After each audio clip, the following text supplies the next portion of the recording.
35 वर्षमा नभएको चिज 35 मिनटमै नखोजौँ, त्यसलाई अलिअलि केही समय लाग्छ। महोदय, यो सुकुम्बासीको विषयमा धेरै कुराहरू आएका छन्। हामीले काठमाडौँ उपत्यकामा रहेका खोला किनारमा जुन एकदमै जोखिमपूर्ण अवस्थामा बस्नु भएको थियो, उहाँहरूलाई चाहिँ अर्को ठाउँ सार्ने काम गरेको हो। हामीले उहाँहरूलाई त्यो हेर्दाखेरि, तपाईँहरूले हेर्दाखेरि त्यो खेदाको अवस्था देखे पनि यो 4 वर्ष अगाडिदेखि नै म स्थानीय सरकारमा हुँदा नै सङ्घ सरकारलाई भनेको कुरा चाहिँ के थियो भन्दाखेरि उहाँहरूलाई त्यहाँबाट स्थानान्तरण गरेर होल्डिङ सेन्टरमा राखेर जो सहीमा सुकुम्बासी हुनुहुन्छ, जसको चाहिँ देशभरि कतै पनि एक दूर जग्गा पनि छैन, एक आना जग्गा पनि छैन, उहाँहरूलाई चाहिँ त्यो जग्गाको व्यवस्थापन नेपाल सरकारले गर्नुपर्छ। त्यो हाम्रो सरकारको र हाम्रो पार्टीको मान्यता हो, त्यो उहाँहरूले पाउनै पर्छ।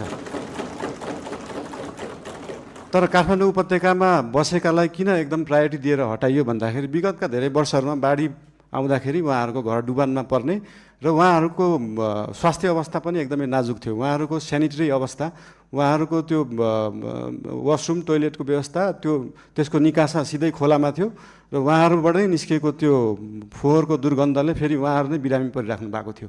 त्यसले गर्दाखेरि उहाँहरू बिरामी पनि परिराख्नु भएको थियो, खोला फोहोर पनि भइरहेको थियो र त्योभन्दा सबैभन्दा ठुलो कुरा चाहिँ उहाँहरूको ज्यान जोखिममा थियो।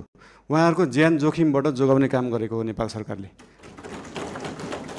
र जहाँसम्म उहाँहरूलाई जग्गा व्यवस्थापन गर्ने कुरा छ, त्यसको निम्ति भूमि सम्बन्धी हाम्रो समिति पनि बनिसकेको छ। हाम्रो मन्त्रालयले काम गरिरहेको छ, 2-3 मन्त्रालयले यो विषयमा काम गरिरहेको छ। अस्ति अर्थमन्त्रीज्यूले पनि यही आर्थिक वर्षभित्र हामी यो गर्छौँ भन्नुभएको छ। यसको लागि जति समय लाग्छ त्यति समय लाग्छ, हतार गरेर हुँदैन। यो चिजलाई चाहिँ जति समय लाग्छ, 35 वर्षमा नभएको चिज 35 मिनटमै नखोजौँ, त्यसलाई अलिअलि केही समय लाग्छ।